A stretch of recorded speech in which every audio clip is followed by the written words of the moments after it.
అందరికీ నమస్కారం. కలియుగ ప్రత్యక్ష దైవం, కోరిన కోరికలు తీర్చేటువంటి కొంగు బంగారమైనటువంటి స్వయంగా స్వామివారు కొలువైనటువంటి తిరుమల తిరుపతి దేవస్థానం ఇవాళ స్వామివారిని దర్శించుకోవడం చాలా సంతోషంగా అనిపించింది. తెలుగు రాష్ట్రాల ప్రజలు, ఈ దేశంలోని ప్రజలంతా సుఖ సంతోషాలతో ఉండాలని చెప్పి, వాళ్ళ కష్టాలన్నీ తొలగిపోవాలని చెప్పి, అదేవిధంగా ఈ దేశాన్ని అభివృద్ధి బాటలో నడిపిస్తూ నిత్యం పేద ప్రజల గురించి ఆలోచిస్తూ ఒక శక్తివంతమైన భారతదేశ నిర్మాణం కోసం తల్లి భారతమాతను విశ్వగురు స్థానంలో ప్రతిష్ఠించాలని చెప్పి ఏకైక లక్ష్యంతో, ఒక దృఢ సంకల్పంతో ముందుకొస్తున్న ఆ నరేంద్ర మోడీ గారికి ఆ స్వామివారు ఆశీర్వాదాలు అందించాలని చెప్పి, నరేంద్ర మోడీ గారిని కాపాడాలని చెప్పి, ఈ దేశంలో కాపాడాలని చెప్పి స్వామివారిని వేడుకోవడం జరిగింది. మాలాంటి కార్యకర్తలం అందరం కూడా ఈరోజు ఈ స్థాయికి వచ్చినామంటే ఆ స్వామివారు పెట్టిన భిక్షనే. వాళ్ళ నిజంగా ఏడుకొండలవాడు కేవలం ఏడుకొండలకే పరిమితం కాకుండా ప్రపంచవ్యాప్తంగా వ్యాప్తించినటువంటి దేవదేవాదుడు ఆ శ్రీ వెంకటేశ్వర స్వామి. కాబట్టి అటువంటి స్వామివారిని దర్శించుకోవడం చాలా సంతోషం. ఇక్కడ చూస్తుంటే మనం మొన్న ఇప్పుడు ప్రశాంతమైన వాతావరణం ఉంది. ఒక భక్తియుత ధార్మిక వాతావరణంలో నిర్వహణ కొనసాగుతున్నది. మనం మొన్నటి వరకు చూసినాం. మనం దేవుణ్ణి నమ్మని వాళ్ళు, ధర్మం గురించి ఆలోచించని వారు, పేరుకు నామాలు పెట్టి స్వామివారి ఆస్తులకు పంగనామాలు పెట్టేటువంటి ఆ నయవంచకులు పోయి నిత్యం వెంకటేశ్వర నామస్మరణతో ఆ స్వామివారికి సేవ చేసేటువంటి సేవకుల రాజ్యం వచ్చింది. వాళ్ళు ఇవాళ రాజకీయ నిరుద్యోగులకు పునరావాస కేంద్రంగా, పదవుల కోసం ఇన్ని రోజులుగా ఈ టీటీడీని వాడుకునే ప్రయత్నం చాలామంది చేశారు. నేను చాలా సందర్భాల్లో చెప్పినాను, మేము ఎవరు కూడా ఏ మతానికి వ్యతిరేకం కాదు, ఏ వ్యక్తులకు వ్యతిరేకం కాదు, ఏ మతానికి కించపరిచే వ్యక్తులం కాదు. కానీ హిందూ ధర్మానికి వ్యతిరేకంగా, హిందువులు ఆరాధ్య దైవంగా భావించినటువంటి ఈ పవిత్రమైన ప్రాంతాన్ని అపవిత్రం చేయడానికి, వారి ఆస్తిపాస్తులు పెంచుకోవడానికి, శ్రీవారి ఆస్తులను కొల్లదోయడానికి, ఇతర మతస్థులకు అధికారం అప్పచెప్పడం వలన ఎలాంటి అనర్థాలు జరిగినో మనందరికీ తెలిసిందే. అందుకే రెండు కొండలవాడ గోవింద గోవింద అనేటువంటి వ్యక్తులు వేరు. ఆ అరాచక నయవంచక పాలన పీడ విరగడైంది.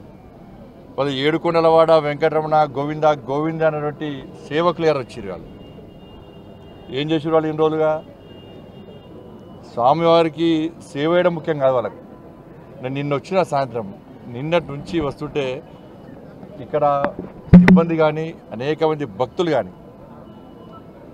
ఇక్కడ గత పాలకులు, గత కమిటీ నిర్వాహకులు చేసినటువంటి నిర్వాహకం గురించి చెప్తా ఉన్నారు.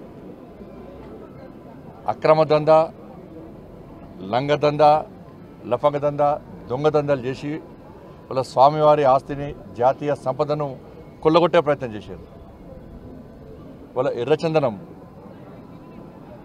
వీళ్ళంతా వీరప్పన్ వారసులు. అంతా కూడా వీరప్పన్ వారసుల చేతిలో మొన్నటి వరకు కూడా టీటీడీ ఉండే. స్వామివారి పవర్ ఎంతో తెలుసు, స్వామివారి శక్తి ఎంతో తెలుసు. సరే 10 సంవత్సరాలు వాళ్ళు ఆడిందే ఆట, పాడిందే పాట కావచ్చు. ఇవాళ ఏమైంది పరిస్థితి? స్వామివారి జోలు పోతే ఏమైంది పరిస్థితి? కానీ ఎర్రచందనం పేరుతోని దొంగదందా చేస్తూ వేల కోట్ల రూపాయల స్వామివారి ఆస్తిని, జాతీయ సంపదను దోచుకుంటూ వాళ్ళే ఇవాళ రాజకీయాలను శాసించే స్థాయికి వచ్చారు. రాజకీయ నాయకులను వాళ్ళ గుప్పిట్లో పెట్టుకొని ఎన్నికల్లో గెలవాలన్నా, ఎన్నికల్లో ఖర్చు పెట్టాలన్నా, పార్టీలు నడవాలన్నా, చివరకు ప్రభుత్వాన్ని కూడా అప్పులు ఇచ్చే స్థాయికి వచ్చినంటే ఇంతకన్నా దుర్మార్గం ఇంత సిగ్గుచేటి కూడా కాదన్న విషయాన్ని మనం గుర్తుంచుకోవాలి.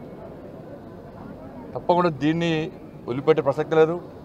గతంలో విషయంలో చంద్రబాబు నాయుడు గారు మాట్లాడారు, పవన్ కళ్యాణ్ గారు మాట్లాడారు, మా భానుప్రకాష్ గారు వీళ్ళందరూ కూడా ఈ విషయంలో చాలా సందర్భాల్లో ఫైట్ చేశారు.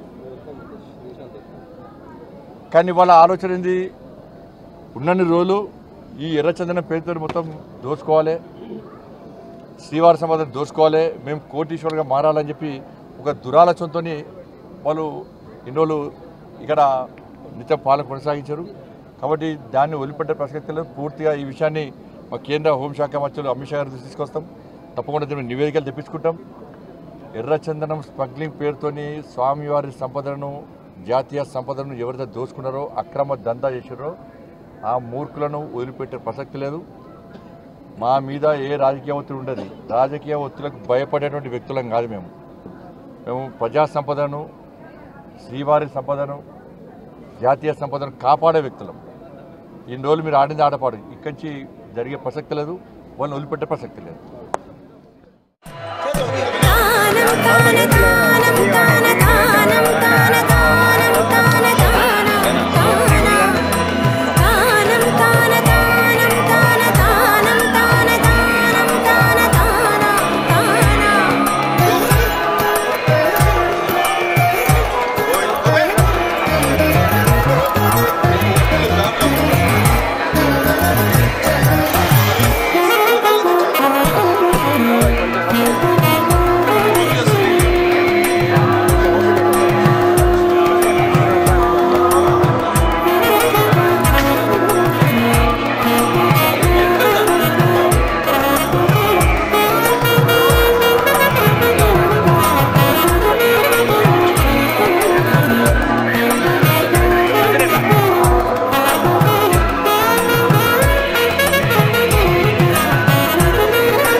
ఓం నమో వెంకటేశాయ. ఆంధ్రప్రదేశ్లో దుష్ట శిక్షణ శిష్ట రక్షణ కొరకై ఒక మంచి ప్రభుత్వాన్ని నారా చంద్రబాబు నాయుడు గారి నాయకత్వంలో తీసుకురావాలని ఆ భగవంతుణ్ణి ప్రార్థించడం జరిగింది. పూతలపట్టు నియోజకవర్గం నుంచి కూటమి అభ్యర్థిగా బరిలో దిగినటువంటి నేను ఆ రోజు స్వామివారికి మొక్కులు మొక్కుకోవడం జరిగింది. నారా చంద్రబాబు నాయుడు గారు ముఖ్యమంత్రిగా, నేను ఎమ్మెల్యేగా గెలిచిన తర్వాత ఇక్కడికి వచ్చి మొక్కులు చెల్లించుకుంటానని ఆ మేరకు ఈరోజు వచ్చి మొక్కులు చెల్లించుకోవడం జరిగింది. నారా చంద్రబాబు నాయుడు గారు, పవన్ కళ్యాణ్ గారు, మోదీ గారి సంయుక్తంగా చేపడుతున్నటువంటి సంక్షేమ అభివృద్ధి కార్యక్రమాల ఫలాలు ప్రతి ఒక్క వ్యక్తికి అందేలా ఆ శక్తిని, ఆ యుక్తిని, ఆ సమిష్టిగా పనిచేయగలిగినటువంటి తత్వాన్ని వారికి ప్రసాదించాలని, అట్లాగే ఇక్కడ ప్రజలందరూ కూడా సుభిక్షంగా ఉండాలని దేవుణ్ణి ప్రార్థించడం జరిగింది. ఒకటే చెప్పదలుచుకున్నాం, ఈరోజు రాష్ట్రంలో ప్రజలు కొన్నేళ్లుగా నిరీక్షణతో ఉన్నారు. దాష్టికాల నుంచి, దౌర్జన్యాల నుంచి విముక్తి కోసం ఎదురు చూడడం జరిగింది. ఈరోజు విముక్తి కలిగింది. మరో రూపంలో ప్రజల మీద విరుచుకుపడకుండా ఈ ప్రతిపక్ష హోదా లేని పార్టీలు కూడా ప్రభుత్వంతో కలిసి వచ్చి ప్రభుత్వం చేస్తున్నటువంటి మంచి కార్యక్రమాలని, అభివృద్ధి కార్యక్రమాలని ప్రోత్సహించాలని, ప్రశంసించాలని, అలాంటి బుద్ధిని వారికి ప్రసాదించాలని కూడా భగవంతుని కోరుకుంటున్నాను. పూతలపట్టు నియోజకవర్గం పూర్తిగా గ్రామీణ ప్రాంతాలతో నిండిన నియోజకవర్గం.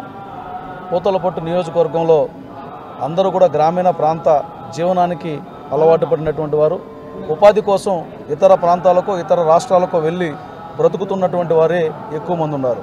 అందుకనే ముఖ్యంగా పూతలపట్టు నియోజకవర్గంలో ఉపాధి కల్పన కోసం యువతకు పరిశ్రమలు తీసుకురావాలన్నటువంటి ఆలోచనలో ఉన్నాం. అట్లాగే బెంగళూరు చెన్నై హైవే, తచ్చూరు చిత్తూరు హైవే ఉంది. అట్లాగే బెంగళూరు చిత్తూరు హైవే ఉంది. బెంగళూరుకు దగ్గరలో ఎయిర్పోర్ట్ ఉంది, తిరుపతి ఎయిర్పోర్ట్ ఉంది. ఇవన్నీ కూడా కనెక్టివిటీ ఉన్నటువంటి ప్రాంతం కాబట్టి ఐటీ టవర్స్, వర్క్ స్టేషన్స్ కోసం కూడా అక్కడ ఏర్పాటు చేస్తే బాగుంటుందని నిన్ననే లోకేష్ బాబు గారు కూడా కోరడం జరిగింది. వెంటనే దానికి సంబంధించినటువంటి ప్రపోజల్ ఇవ్వమన్నారు. అట్లాగే కాణిపాకం దేవస్థానం కూడా ఇప్పుడు తిరుమల ఏ విధంగా అయితే శరవేగంగా అభివృద్ధి చెందుతుందో పాటుగా ఇక్కడికి వస్తున్నటువంటి భక్తులకు సంబంధించినటువంటి సేవలు కానీ, భక్తులకు సంబంధించినటువంటి సౌకర్యాలు కానీ ఏ విధంగా అయితే ఉన్నాయో ఇదే తరహాలో కాణిపాకం ఆలయానికి సంబంధించి కూడా ఒక మంచి మాస్టర్ ప్లాన్ రూపొందించి ఆ భగవంతుడి కృపతో అక్కడ ఒక మంచి మాస్టర్ ప్లాన్ తయారై వేల మంది భక్తులు భవిష్యత్తులో రాబోతున్నారు. కాబట్టి వారందరికీ కూడా అవసరమైనటువంటి రీతిలో సౌకర్యాలను మెరుగుపరిచే ప్రయత్నం చేయబోతున్నాం. ముఖ్యంగా రైతులు ఎక్కువ మంది ఉన్నారు, అధిక శాతం మామిడి మీద ఆధారపడి ఉన్నారు. కాబట్టి మామిడి పంటకు గిట్టుబాటు ధర తీసుకురావడం, వీటన్నిటి మీద కూడా ఒక సమిష్టి నిర్ణయం తీసుకొని ఖచ్చితంగా అధికార యంత్రాంగాన్ని, ప్రభుత్వాన్ని సమన్వయం చేసి, పరిశ్రమలను సమన్వయం చేసి రైతులకు కూడా లాభదాయకంగా చేర్చే ప్రయత్నం చేస్తున్నాం. మొదటగా ఎక్కడెక్కడైతే రోడ్లన్నీ పాడైపోయాయో, నడవడానికి కూడా ఇబ్బందులు లేనట్టు అవన్నీ కూడా ఇప్పుడు ముఖ్యమంత్రి దృష్టికి తీసుకెళ్లడం జరిగింది. అట్లాగే గౌరవ నారా లోకేష్ బాబు గారి దృష్టికి కూడా తీసుకెళ్లడం జరిగింది. చాలా సానుకూలంగా ఇద్దరు స్పందించడం జరిగింది. ముఖ్యమంత్రి గారు అయితే ఇప్పటికే ఒక రోడ్డు శాంక్షన్కి సంబంధించి మొత్తం స్టడీ చేయమని జిల్లా అధికార యంత్రాంగాన్ని కూడా ఆదేశించారు. అలాగే లోకేష్ బాబు గారిని కలిసినప్పుడు కూడా చాలా పాజిటివ్గా రెస్పాండ్ అయ్యారు. ప్రతి అభివృద్ధి కార్యక్రమాన్ని చేసి తీరదామని కూడా వారు హామీ ఇవ్వడం జరిగింది. ఆ మేరకు త్వరలోనే పూతలపట్టు గతంలో ఎన్నడూ లేని విధంగా అభివృద్ధి చెందుతుందన్నటువంటి విశ్వాసం నాకుంది. ఆ విశ్వాసానికి బలం చేకూర్చమని భగవంతుని కూడా ప్రార్థిస్తున్నాను.